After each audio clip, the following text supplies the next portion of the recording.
Due anziani morti nelle ultime 24 ore, un 81enne di Montegrotto e un 80enne di Selvazzano. Entrambi erano ospiti alla residenza al parco di Galzignano. I morti all'interno della casa di riposo salgono così a 9. Il triste aggiornamento dei decessi all'interno delle strutture per anziani non riguarda questa volta Merlara, dove i morti sono fermi da 2 giorni a 24.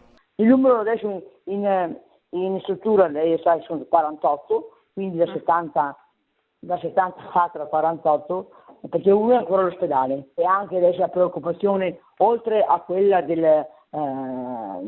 ospiti che ci si augura sia finita qui, insomma gli decessi siano terminati, c'è anche la grossa preoccupazione economica, perché l'ente vive con 24 ospiti in meno, chiaramente diventa anche un problema di carattere economico.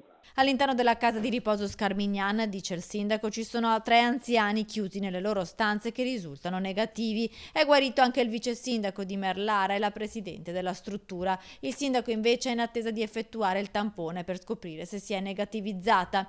Ma sul fronte contagi a preoccupare un nuovo focolaio, quello del pensionato di Bovolenta Sereni Orizzonti. Qui gli anziani contagiati al momento sono 36. Aspettando gli altri 31 tamponi.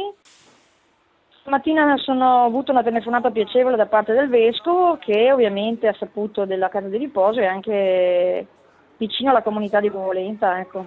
Gli operatori sono 43, ce ne sono 4 di